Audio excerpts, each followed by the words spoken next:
It's been a long time and we shouldn't have left you, but life has been lifing, but we are back. Steph and Kat Talk WOW is returning, and we've got a lot to get into and a lot to talk about. Again, this is the return of Steph and Kat Talk WOW. Yeah, yeah. Making her way to the mic. They start dimming the lights. You start feeling alright. From Birmingham, home of the Teddy Longs, and the room is stutters. More once you discover. For all of the lovers, Whitney Houston and Roman Reigns. For all of the lovers of Mickey James and Marvin Gaye. For all of the lovers of Sasha Banks, Janelle Monáe, Silk, Sonic, and Paige. Allow me to say, look, I just found a place, sweet escape. Every one of us, I was kinda late, so I just made it off the struggle bus. Walking by the fate, cause I know it's right in.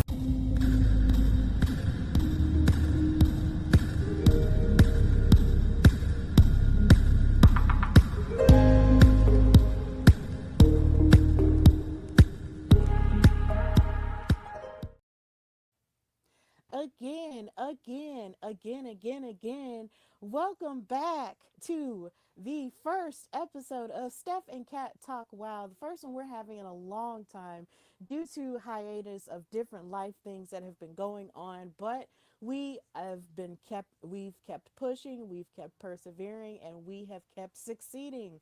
And we are happy, so happy to be back before you on this Thursday night to talk about our wow superheroes, our women of wrestling that we love and cherish so very dearly. Of course, I'm your girl, Stephanie Hardy, host and creator of the Hardy Wrestling Podcast, and of course, co host of this fabulous show and HWP Extra, writer and color commentator featured on various promotions, but most recently at Retinal Pro Wrestling in Birmingham, Alabama, my hometown. But of course, I am not alone. I am reunited with my sister and my tag team partner. She is the creator of In Cat We Trust. She is an author. Buy her books and read them because they're awesome. She is a panel host. She just had her Women of Color in Wrestling panel in Philadelphia. If you have not looked up her past panels, go look them up. She is a super mom to three amazing children. Now, of course, you can't really look up her children, but at the same time, they're doing fantastic work and just being fantastic human beings because she raised them that way. She is Katrina Blake. She is an interviewer. She is all the things. And I am so happy to be back with her. How are you, Kat? What an intro. I appreciate that. I'm okay. I'm tired. This has been a very hectic week or so. Happy to be back. But I am tired. I'm very tired. But yeah, normal for me, I guess. Yes. It's so great to be reunited with you, and I am also very tired. But at the same time, I just find that whenever we get together, or just whenever I just get in camera on camera in general to talk about wrestling, the energy just kind of just comes back, and it's very divine that way. So I'm just really happy to be back, and of course, thank all of you guys for watching us live. And of course, if you enjoy Women of Wrestling WOW superheroes, you are more than free to chime in the comments and tell us who your favorite superheroes are or what part of the episodes that you've been liking so far. A lot has been going on since we've been on hiatus. We have both still been keeping up with the product. We've had championships change hands. We have blood feuds going on. We have new tag teams going on.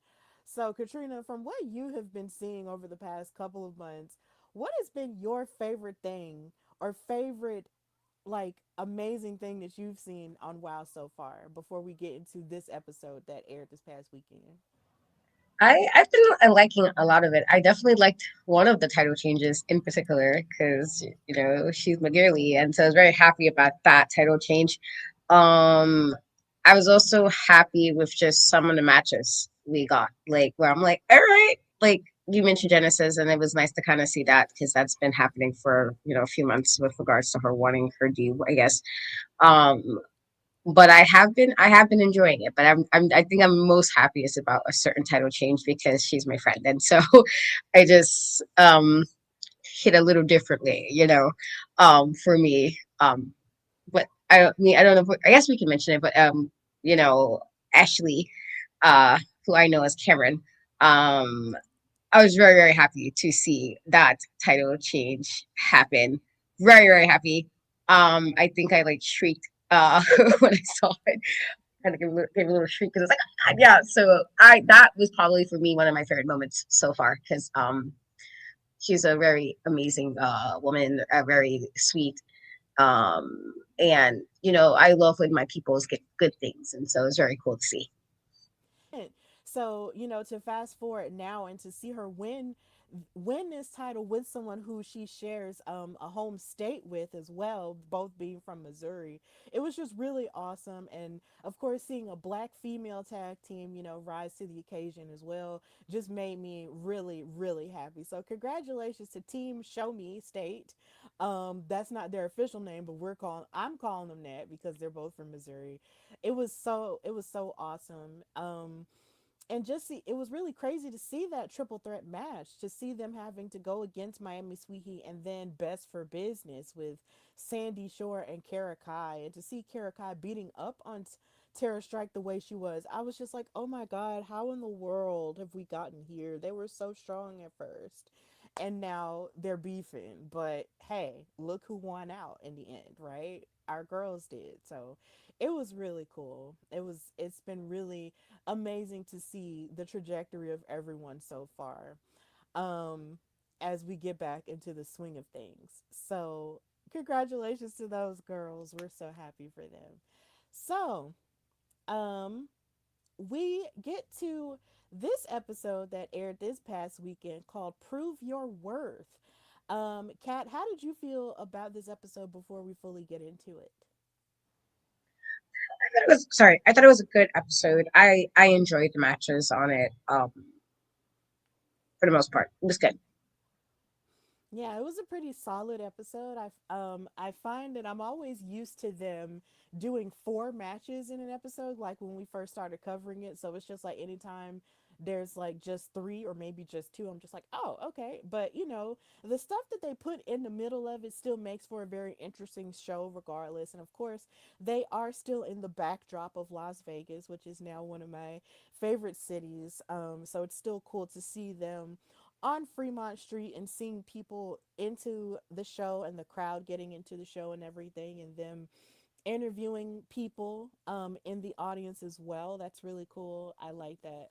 So yeah, it seems like Las Vegas is going to continue to be a character, but not really so much of a character within this season of WoW. And also shout out to Nigel Zane for um, opening up his own official WoW podcast that airs every Friday live. And he gets interviews and stuff with the superheroes, and then of course he had an interview with David McClain and Genesis, which led to the main event match that we will be discussing. So, in this episode, we got a recap of Terror Strike and Ashley Blaze winning the tag team titles and celebrating backstage with Sibley Skulls. And that was an amazing view because here again, we love Black Girl Magic here. And just seeing all three of those women backstage, and them sharing that moment with Sibley was just really cool. So, we love Terror Strike and Ashley Blaze here. Congrats to them for that moment. But then we also see we get another interview with Full Throttle, which is a new trios tag team with Vicious Veronica Varoom, Catalina Speed, and the debuting Brooklyn Love. It's really interesting this season. The newer superheroes that we are seeing are always sort of debuting with a team or with a trios team. And Brooklyn Love, who has more of a tennis aesthetic, is making her debut with them. I was not expecting um, Veronica and Catalina to actually add another person to their um, tandem, but I'm not too mad about it either. So, Katrina, how did you feel about, at first glance, about Brooklyn Love? I was interested. I did appreciate the tennis aesthetic. Just because I always think like if I ever watch tennis, I usually watch the women tennis players more than I've watched the men. It was just Serena was definitely the reason I was watching women tennis. And so I just I'm always curious when I see a different gimmick or a different character in WoW how they're going to kind of incorporate that into the gimmick, but also into their matches. And so I was like, okay, I'm intrigued. I'm intrigued. Yeah, it is very intriguing. And tennis is something that, I do watch mostly when the women are there because, of course, we We grew up during the age of Venus and Serena Williams, and shout out to Serena Williams, who's coming back to tennis after retiring, which is just amazing. And then, of course, you have the Coco Gauffs of the world, and the Naomi Osakas, and so many, and the Sloane Stevenses of the world in terms of representation of Black women or women of color in tennis. And it's just really amazing to see the women do it because there's just so much intensity that's behind it. And that's not to say that men don't, but it's just something a little bit extra about watching the women hit that hard. So Veronica, well, not Veronica, but Brooklyn Love becoming a part of things, and adding that full throttle speed along with Catalina's speed and Veronica Varum is really cool too. So this led us to our first match, which was Full Throttle versus Monsters and Metal in a non-title trios match. Of course, Monsters and Metal are still the reigning WoW trios tag team champions after defeating Top Tier, which has sent Top Tier on a downward spiral, which is something else that we'll have to discuss later. But Monsters and Metal wanted to be fair and throw Full Throttle a bone, even though they feel like they were arrogant enough to think that they deserve a trios title match, but they decided to fight them for, a non-title to make them prove themselves. So the match started with Fury and Catalina Speed giving a lockup and a takedown from Fury, and giving a leg scissors and around Catalina's neck and a leg sweep for a 1 count. Catalina decided to give a leg sweep and try to bounce back against Fury, but then Fury hit two clotheslines instead and gave a face breaker and a knee to Catalina's jaw. And then Brooklyn Love tagged in, and it was interesting to sort of see her, sort of dip in and out at the beginning of the match because I was hoping to see more of her performance at the beginning, but she dipped in and dipped out and then tagged in Catalina again, who got arm dragged by Daisy Lane, but then you saw a little bit of the tag team tandem between Vicious Veronica Varum and Catalina because they were able to hit a double clothesline onto Daisy Lane and keep her isolated away from Monsters and Metal for a good portion of the match. But then once Daisy Lane got to fight back and tag Chainsaw, that's when everything just kind of changed. Chainsaw came in, chopped down the whole team, and gave a Samoan drop to V3. But then Brooklyn Love broke the count. Eventually, we did see some of the speed of Brooklyn Love and hard hits of Brooklyn Love and strikes sort of come in. And then Veronica impressed in this match by giving a tornado DDT onto Chainsaw for a 2 count. She had that fearless New York energy that we're seeing a lot of, especially now during the NBA Finals as they go up against San Antonio. Big ups to New York. But of course, Monsters of Metal got the upper hand and hit the rigor mortis onto Catalina Speed for the 3 count, and Monsters of Metal wound up winning the match. So good stuff. A very solid start to the episode. Love Trio's action, and it was good. Full Throttle showed a lot of their chemistry, but Monsters of Metal, of course, are the more experienced team, so they came out on top. So, Katrina, how did you feel about the match, and what stood out to you the most?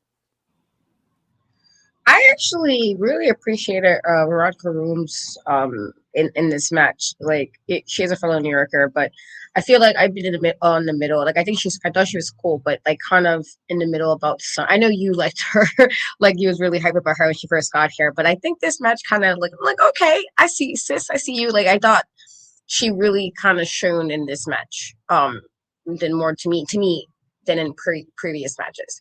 I was okay with the win because I do think everything, especially in particular with Daisy, that she's been through in WoW over the last year and a half.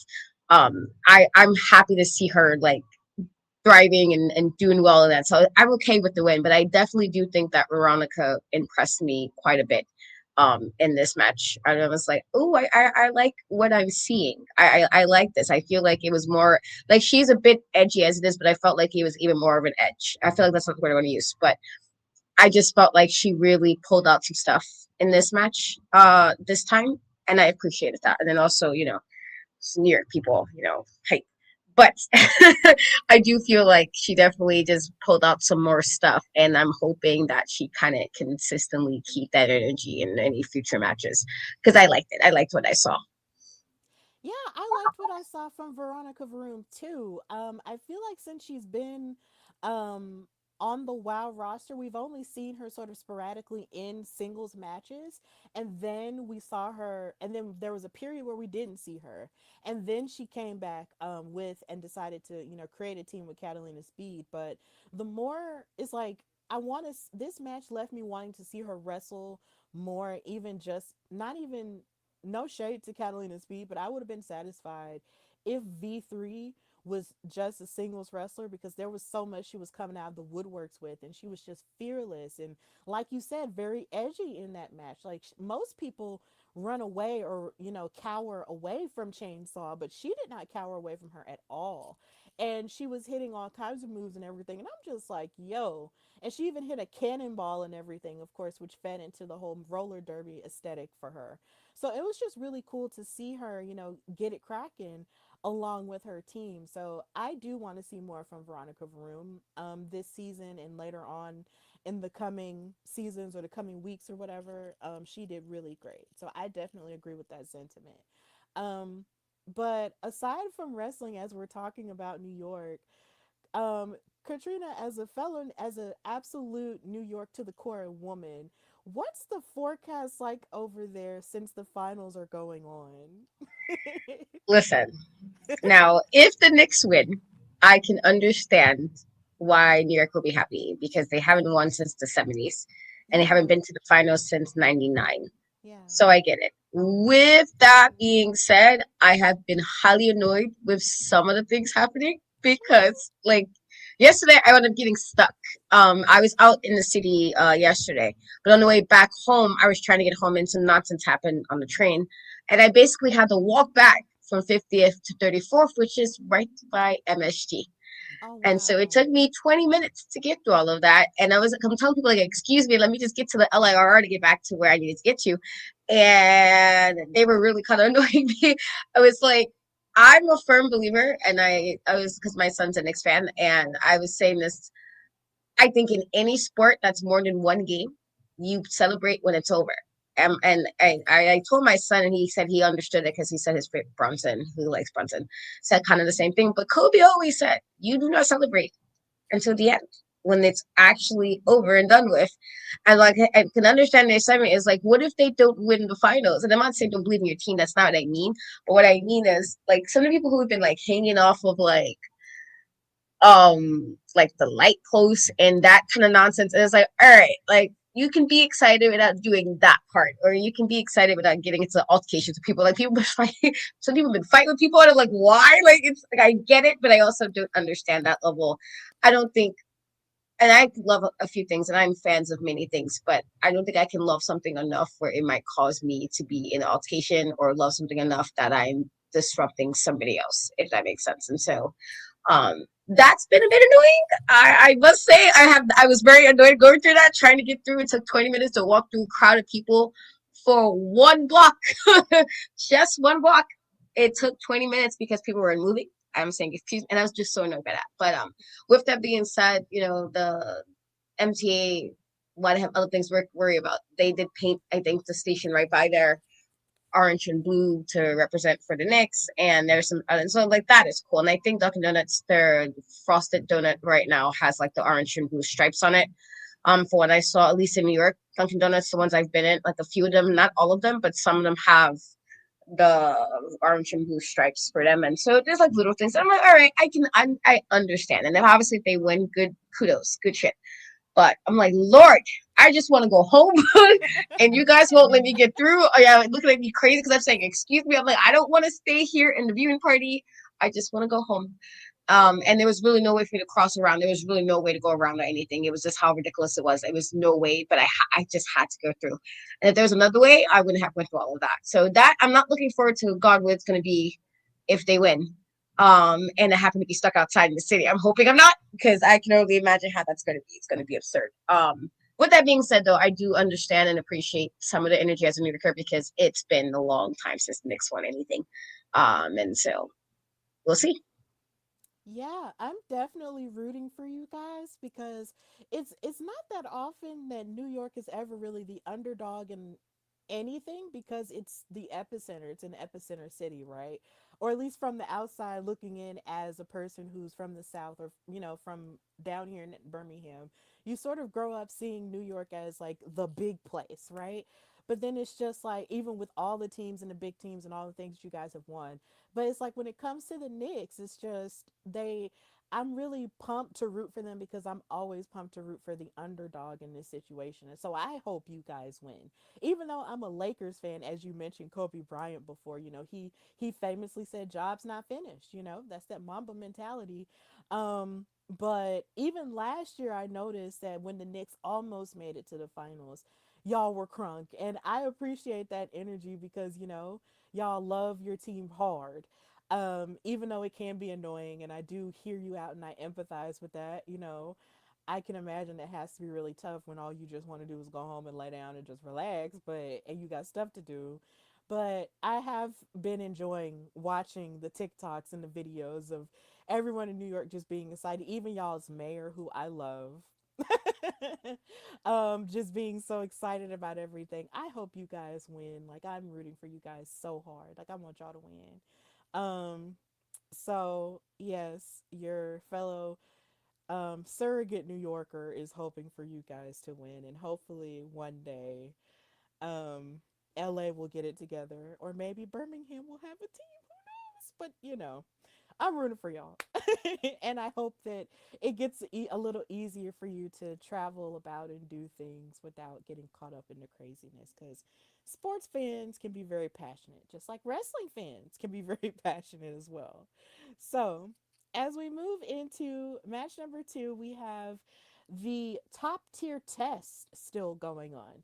So, Katrina, how do you feel about Coach Campanelli wanting to do these assessments on Crush and Gloria Glitter to find a weak link of top tier since they've lost the trios titles that they helped to usher in? I think she needs to look at herself, cause sis, now, like it was a trios title, it was a trios title. It was for like all of you as a team. So to remove herself from it and want to test, you know, Gloria and Crush is like, are you not part of the team? Or are you not one of the members of why you may have lost? How are we like gonna? It just kind of reminds me of what she did with Team Spirit, where she, instead of maybe looking at what she may have done differently, or if she was maybe the cause of some of what happened, she chose to just go to another team and basically throw everybody that was left under the bus. And so now in this regard, now she's like, well, let's see what's wrong with them. Like, sis, what if it's you?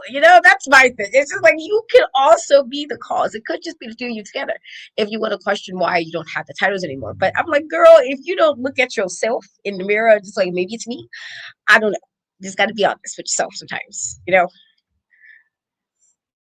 Yeah, you do have to be honest with yourself. And I feel like we need to go back and study the tape and see who actually was responsible or who took the pin for them to lose those trios titles, because that was a very extreme situation as well, because that match, for, if I'm not mistaken, was sort of like a like not a death metal match, but it was a very extreme type of ECW type of match. So it's just like whoever took the pin is, I guess could be whoever did it, who they would be the weak link, right? But it's like you mentioned, it is the same thing that she did with Team Spirit. It's like, okay, these, like, the team isn't doing what I want them to do. They're not listening to me. So the problem is everybody else and it's not me. But no, like, it could very well be you, like you said, Katrina. It could be Coach. Now, granted, Coach did have a match for herself that she did wind up winning, I believe, against Xena Phoenix, if I'm not mistaken. So it's not like she has made herself above being tested. But I think my biggest issue is in making Crush and Gloria go through the first set of assessment matches that they did and then making them redo it. My problem is it's like, why are you having such an issue with them using underhanded tactics to win their assessment matches when the entire time you were a trios team and you were dominant, y'all were using underhanded tactics, but now you want to be, oh, you can't cheat now, or oh, you can't do underhanded tactics now. That's my biggest issue. because all the time you were injuring people and beating up on people on crutches with chairs and so many things and attacking people. But now when it comes to these assessments, now you want to be like, oh, well, you can't cheat to do that. And oh, you have to make things fair and all of that. And I'm just like, so where did the switcheroo happen in your attitude? Where's your viciousness? Where did that go? Um, that's my big question about their dynamic. But of course, Crush and Gloria Glitter want to take the test again to prove that they're not the weak link. So in this match, we had Crush versus Gabriella Cruz. Um, Coach cut a promo before the match saying, "Listen up. Tonight is Crush's redemption match. After I caught tape of Crush and Glitter attacking Xena before their match, I want to make sure Crush beats this next competitor on her own.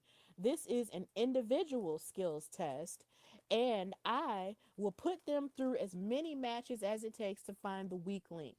And after this, Coach will only end up with the best of the best for top tier. You're welcome." And she watched the rest of the match on commentary with David McLean and Nigel Zane. So as the match got started, it started with a lockup, and Crush shoved Gabriella Cruz into the ropes. It was a little bit of a shoving match, but then Gabriella gave a waist lock and tripped up Crush and gave a leg base pin attempt. And Gabriella here was shaking up Crush towards the beginning of the match with a lot of her Brazilian jiu-jitsu vibes. It kind of put me in the mind of Eddie Gordo from Tekken, who was one of my favorite people to play with. She was just rolling around a lot and then hitting a double knees to Crush. But of course, Crush was tossing Gabriella, and she tossed her into a backdrop, and she kicked her on the ropes and hit a forearms, and the elbow dropped. Crush was being very vicious in this match, giving suplexes, but Gabriella would use her ring awareness to sort of toss Crush out of the ring. And they would dance a bit until Gabriella's head hit the ring post. Like I mentioned earlier, Crush was just not above getting very vicious in this match. She even debuted a new submission called the Tyson Tie Up, which was inspired by Mike Tyson, who's of course is the famous retired boxer now. Um, and then Gabriella then ducked Crush's elbow strikes and then kicked and threw Crush, and then gave a side Russian leg sweep and an X Factor to try to get the upper hand. And she hit a very impressive Hurricanrana to try to win the match. But as Gabriella Cruz tried to go for another kick, Crush caught her and pushed her off and hit a flying elbow from the top rope for a 3 count. And she won. She won her redemption match. And so Coach got off of commentary and cut another promo saying, "What a match, folks. What a match. I have to say, I issued a challenge to the heavy hitter of top tier, the heavy hitter of WOW, and she passed. This is what I expect from my members of top tier. So Crush passed her redemption test. And up next is Gloria Glitter for her redemption. We'll see next match if she's the weak link or if we keep going and make sure that top tier remains the best team in all of professional wrestling." So, Kat, how did you feel about the performance of Crush? And do you, and if actually, I'll ask this question. If you had to choose what team from, well, what person from top tier to break off and do her own thing, who would it be and why?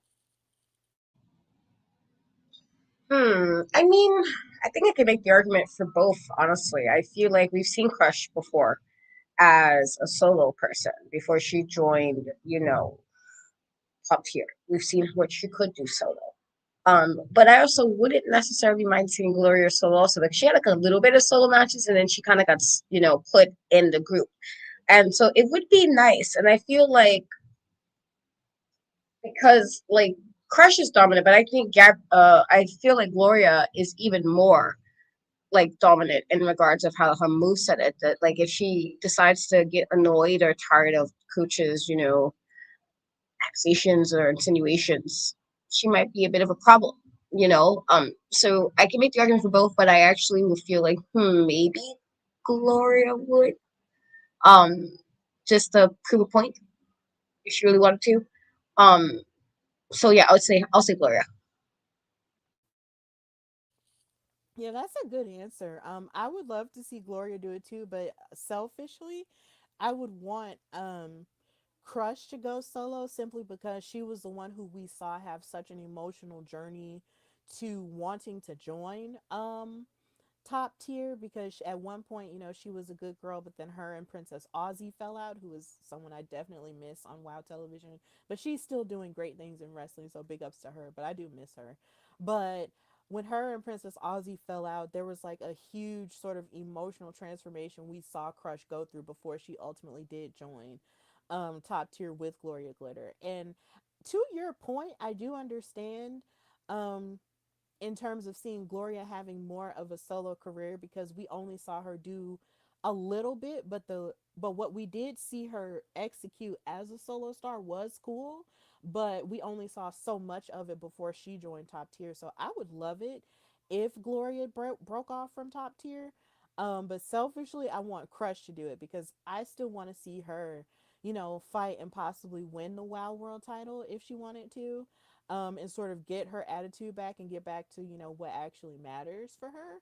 But I do understand and completely validate your point for Gloria Glitter too. So I definitely get it.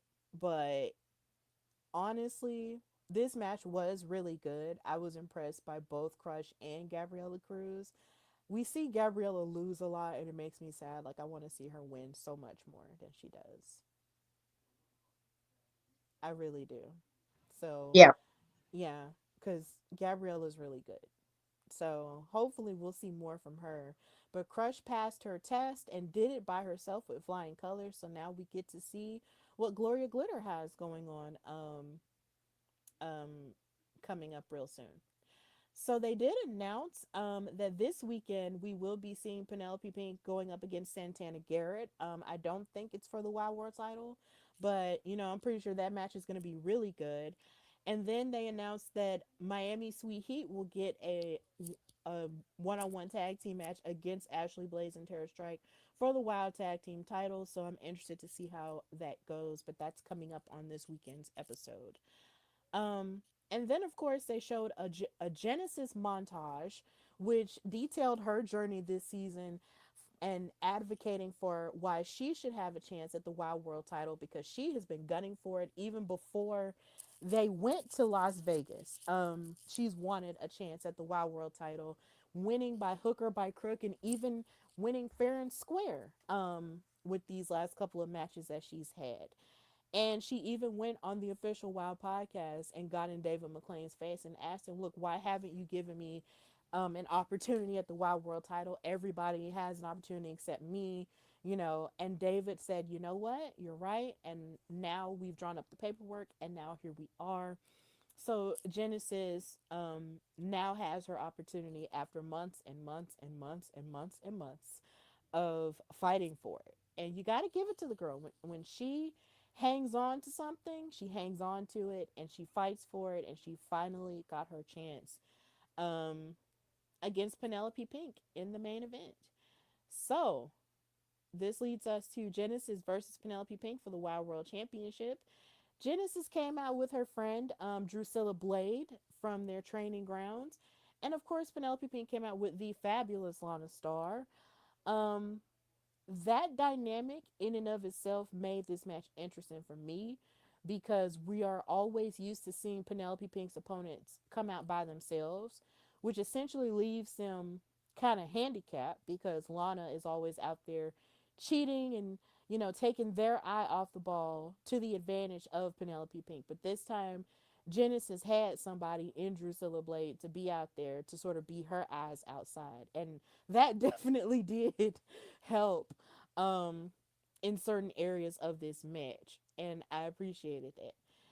Penelope Pink was not afraid of Genesis. She basically blasted Genesis for whining and threatened to send her back to the land down under. So the match gets started, and it started with a lockup with different shoves and very disrespectful poses, and they were trading pins back and forth. Um, Genesis definitely gave the same energy as Penelope Pink in terms of aggression and in terms of attitude. And it was really good to see her not backing down to Penelope. Because Penelope, you could argue, is essentially the big dog and one of the most complete superstars in all of WoW, and Genesis was not afraid.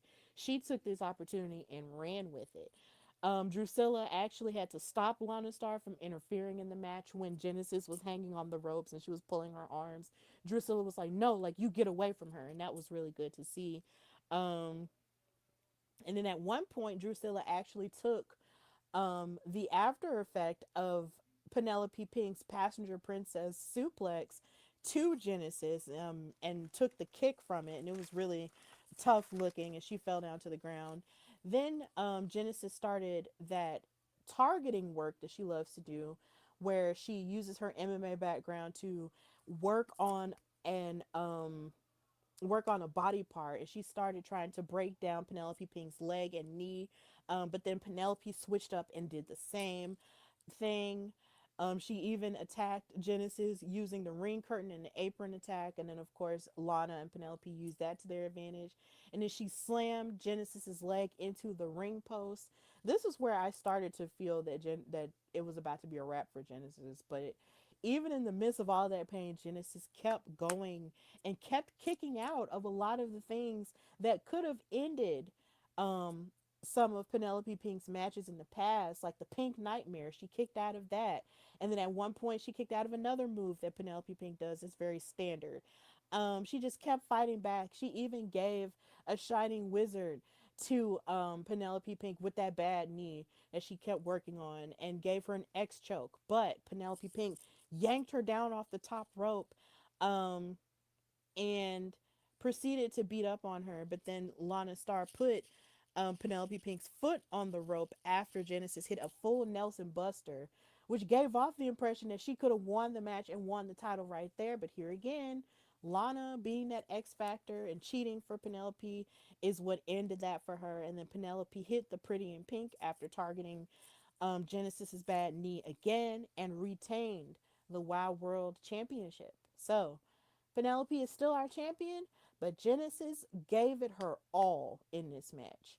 For all of for all of the stuff that we've said about Genesis and how much, she has gotten on our nerves historically on this show, she gave everything she was supposed to give and more. And for that, I will definitely give her her tens for that. She fought through injury, she fought through shenanigans, and she gave it her everything.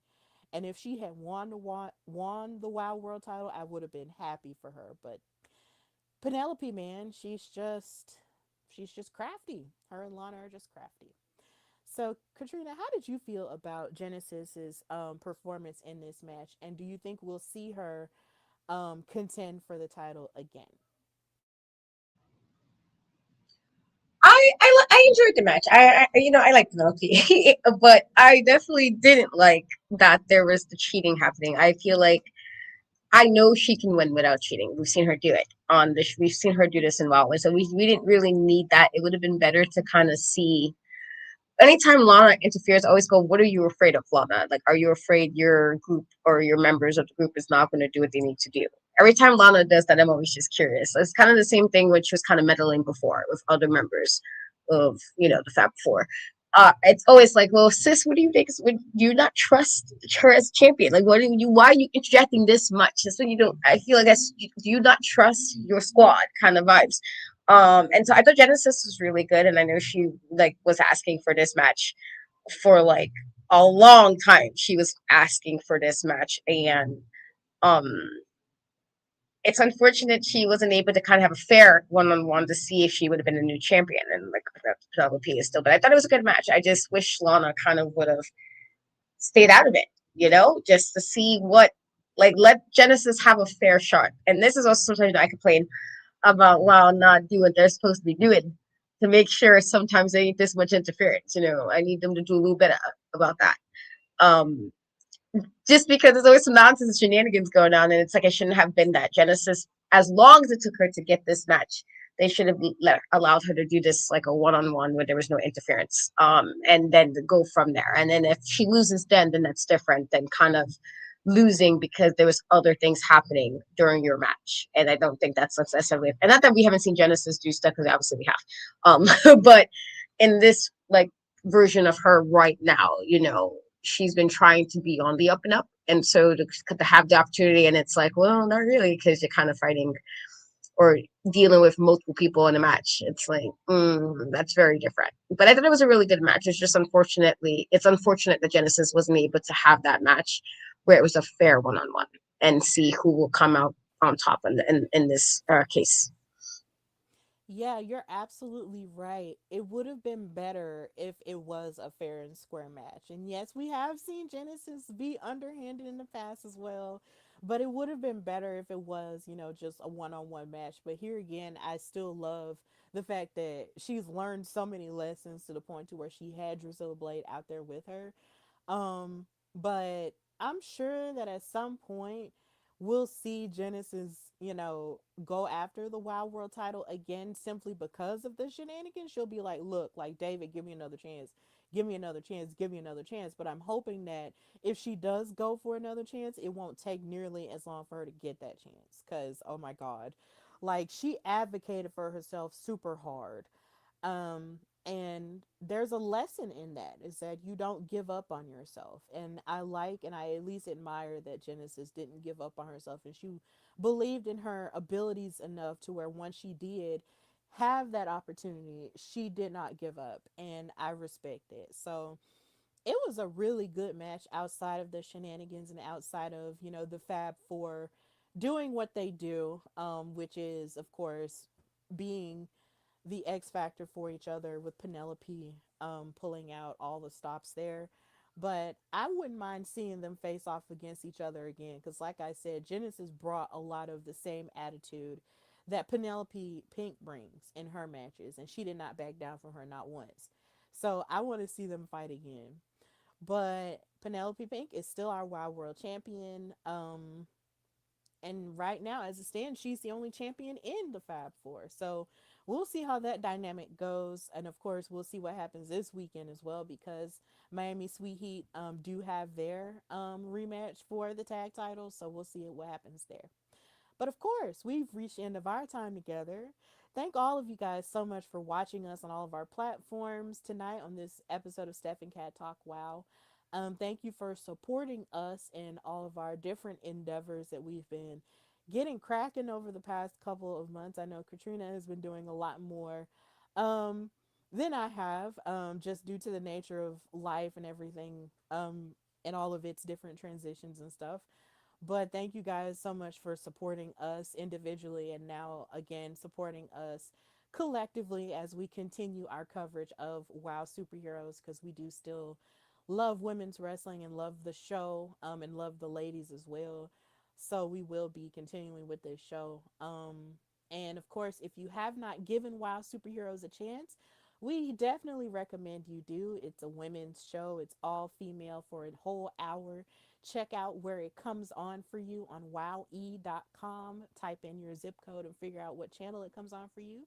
Or if you have Vice TV, on your smart TV or Hulu or whatever, the episodes come on there, I believe, on Thursday nights, if I'm not mistaken. It comes on pretty late, kind of late, but not like super late. You can watch it there. Um, and also you can watch it on Roku on Wrestling Central along with NWA, if I'm not mistaken, if they're still continuing that. And subscribe to their YouTube channel, which is WoW Superheroes, so you'll never miss an episode or a match. And just continue to support women's wrestling across the board, mainstream, indie, or otherwise, because we are here and we are rising and we cannot be denied. So that's what we're doing. So, of course, Kat, thank you so much for your support and for being my tag team partner. And just tell everybody where they can find and follow you and what you've got going on. Kat? Yep. Sorry. Um, my bad. Yeah, as Steph said, just support the girlies of WoW. I do have the first panel of mine from this past weekend up on my YouTube already. The second one will be up hopefully by the end of the weekend. I'm still trying to get all my videos and stuff together from that con, as well as a couple of other videos that I had to do. So, and Steph has my book, my wrestling romance book, which took forever for me to write, but no holds barred. I did enjoy writing the story. There will be a book two, so I'm being people are like speed up Katrina. I'm like that's how it works. But if you are so inclined to um read my wrestling book, then it is on Amazon in print or Kindle form. In July, I will be in Florida at a Barnes& and Noble signing some. So if you're in the Florida area, definitely go check me out. And yeah, just follow me on In Cat We Trust and every social media platform except for Twitter, which to use a three. So that's about it. Awesome sauce. And it's a good book. It's a really good book. Hopefully it'll get the off-campus treatment and it'll be on TV. I'm manifesting it. So, you can find and follow me, your girl Stephanie Hardy, on Instagram and Twitter at Queen Steph Hardy. You can follow me on TikTok at Stephanie underscore Hardy. You can follow the show, The Hardy Wrestling Podcast, on Instagram at Hardy Wrestling Podcast and on Twitter at Hardy Wrestle Pod. You can subscribe to the YouTube channel, which is The Hardy Wrestling Podcast with the HWP in the middle of a ring that's diamond shaped. An amazing moment happened in the entire history of the show and in the history of my life as a whole. I finally met the Hardy Boys. My God, it was awesome. Um, they've embraced me as their cousin, their Alabamian cousin, and I am so happy that that finally happened. I've been waiting my whole life for it to happen. So I'm so proud that that took place. So if you follow me, you will see that pinned because that was an important moment in the history of the show and in the history of my life as a whole.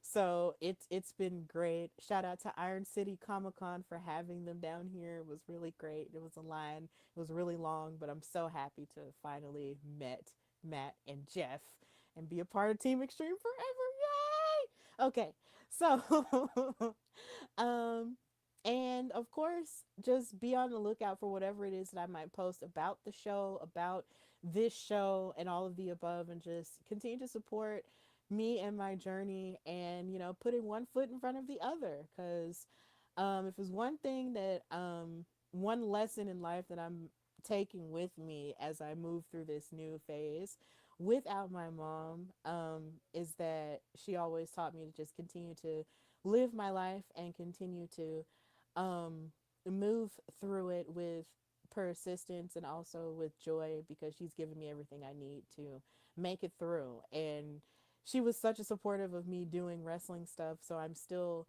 putting one foot in front of the other and doing things slowly but surely. And I'm just trying my best. So, yeah, this has been Steph and Kat Talk WOW. And of course, all you can do is try your best in all things. Your best is always good enough. So, this has been Steph and Kat Talk WOW, brought to you by the Hardy Wrestling Podcast and In Cat We Trust. And until next time, bye, y'all. Hi.